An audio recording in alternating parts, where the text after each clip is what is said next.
হ্যাঁ বলুন, কি বলছেন, কার কি কোশ্চেন আছে?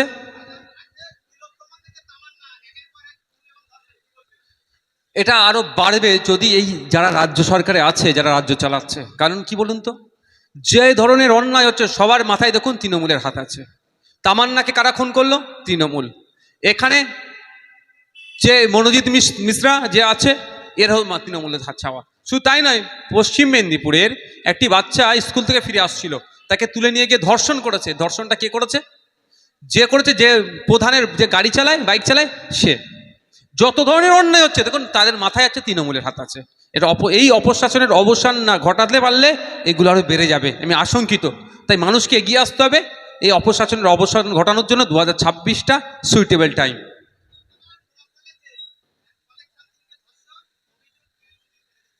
সেটাই তো বলছি ভাই। শুধু কলকাতার ল কলেজ নয়, কোশ্চেনটা আপনি করেছেন, তার সাথে আমি বলে রাখছি যে সমস্ত কলেজগুলো আছে বিভিন্ন রাজ্যের বিভিন্ন জায়গায়, খোঁজ নিয়ে দেখুন ওখানে কিভাবে ইউনিয়ন রুমের সিনিয়র দাদাদের দ্বারাই নবাগত ছাত্রছাত্রীরা কীভাবে হ্যারাসমেন্ট হয়। খোঁজ নিয়ে দেখবেন এই ধরনের অনেক কাণ্ড ঘটিয়ে রেখেছে সিনিয়র দাদাগুলো। ইউনিয়ন রুমের যেগুলো সে পাস আউটে 4 বছর 5 বছর পর পরে সেখানে আড্ডা মারে। আমরা চাই কলেজে নির্বাচন হোক, সন্ত্রাসমুক্ত ভয়মুক্ত ক্যাম্পাস হোক। দেখুন কলেজে নির্বাচন হলেই সে যেই জিতুক না কেন, ছাত্র যাদেরকে চাইবে তারাই জিতবে, কিন্তু পিছনে একটা চাপ থাকে যে আমাকে কেউ নজরে আছে, আমাকে দেখছে, আমার কার্যকলাপ ভুল না হয়ে যায়। এখন তো কেউ নয়, নির্বাচন হচ্ছে না, ওরা একদম দুর্নীতির আখড়া বানিয়ে দিচ্ছে কলেজের ইউনিয়ন রুমগুলোকে। ফলে দেখবেন অনেক ইউনিয়ন রুমে বা অনেক কলেজে এই ধরনের অনাচার অন্যায় কাজ হয়েছে, হয়তো মুখ ফুটে অনেকে বলতে সাহস পাচ্ছে না। কারো কিছু কোশ্চেন আছে আর?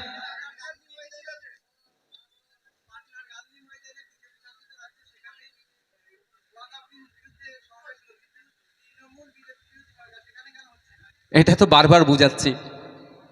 এরা চিৎকার চেঁচামেচি করে বলে রাজ্য সরকার যে এটা বিজেপির চরম বিরোধী, কিন্তু আমরা দেখেছি কাজকর্মে তৃণমূলে বুঝিয়ে দেয় এরা বিজেপিকে সহযোগিতা করছে। বিহারে যেখানে বিজেপির অ্যালায়েন্সে গভর্নমেন্ট চলছে, সেখানে বিরোধী বিজেপির নিয়ে আসা আইনের বিরুদ্ধে ব্যাপকভাবে আন্দোলন হয়।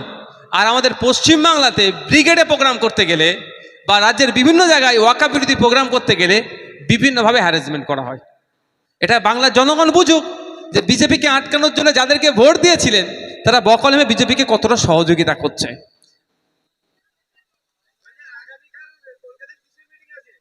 আগামীকাল কলকাতায় ওয়াই চ্যানেল থেকে আমাদের শ্রম দপ্তর পর্যন্ত নিউ সেক্রেটারিয়েট বিল্ডিংয়ের শ্রম দপ্তর আছে, ওখানে যাব আমরা।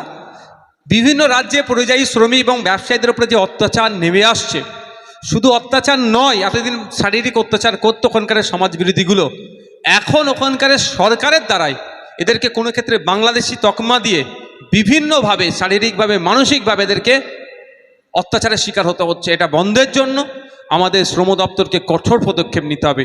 তাই আগামীকাল যাব ডেপুটেশন দিতে।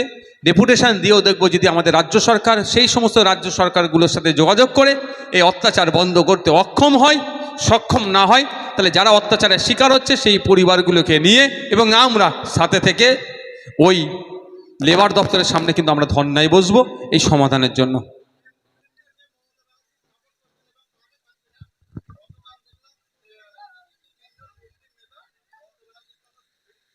দেখুন গতকালকে আমরা একটা পাবলিশড হয়েছে, আমরা খবরে দেখলাম 3 জনের নাম বলেছে, যদিও সূত্র মারফত আমি নামগুলো নিচ্ছি না। তারা গোপনে গিয়ে মমতা ব্যানার্জির সাথে কথা বলেছে। মমতা ব্যানার্জি আমাদের রাজ্যের মুখ্যমন্ত্রী, একবার নয় 100 বার আপনি আমি যে কেউ যেতে পারি। তবে একটা কথা, গিয়া বা আগে পরে কি আলোচনা হয়েছিল যদি সমাজের জন্য হয়, ওনারা যদি ওনাদের ব্যক্তিগত স্বার্থে যায় কিছু আমি বলার নয়, যদি সমাজের জন্য ওনারা গিয়ে থাকেন তাহলে ওনাদের বেরিয়েই প্রেস কনফারেন্স করা দরকার ছিল, মিডিয়ার মাধ্যমে মানুষকে জানানো দরকার ছিল যে আমরা এই লক্ষ্যে আমরা গিয়েছি। কিন্তু দুর্ভাগ্য, যাদের নামের শুনছি সত্যতা আমি জানি না, আমি তাদের নামগুলো নিতে পারছি না, যে তারা কিন্তু এখনো পর্যন্ত তাদের অফিসিয়াল কোনো স্টেটমেন্ট দিল না, বা বেরিয়েই বলা উচিত যেটা ছিল যে আমরা মুখ্যমন্ত্রীর সাথে দেখা করতে গিয়েছিলাম, এই আলোচনা হয়েছে বা এই। তবে একটা কথা বলতে পারি আমি জোর গলায়, সবই কিন্তু তারই খেলা, আর বলবো না।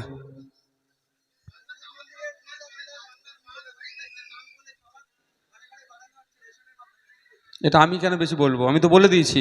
মৌলানা সাহেবরা কোথায়? যারা যারা ঈদে মিলাদুন্নবী করলে ফতোয়া দিয়ে দেয়, বা বিভিন্ন ধর্মীয় উৎসব করলে করলে ফতোয়া দেয়, যারা আমি নিজে বড় পীর সাহেব আমাকে অমুক জায়গায় যাওয়া দরকার কি বলে ফতোয়া দেয়, মানে বিভিন্ন বিষয়ে যারা ফতোয়া দেয়, যারা প্যালেস্টাইনে শিশুদের উপরে যে অন্যায় হচ্ছে, অবশ্যই অন্যায় হচ্ছে, এর বন্ধ হওয়া দরকার, বর্বর ইসরায়েল এর জবাব তাকে দিতে হবে। আমি বলেছি পালিয়ে যাওয়ার পথ খুঁজে পাবে না ওই ওখানকার প্রেসিডেন্ট যে আছে। তো এত নিয়ে যারা কথা বলে, যারা উত্তরপ্রদেশে মুসলমানদেরকে কোনো অত্যাচার হলে কথা বলে, তারা কেন আমাকে কথা বলছে না? তাদেরকে প্রশ্নগুলো গিয়ে করুন, যে অন্তত করুন আপনি তো মৌলানা সাহেব, একটু ফতোয়া দিন, এটা খাওয়া বৈধ না অবৈধ।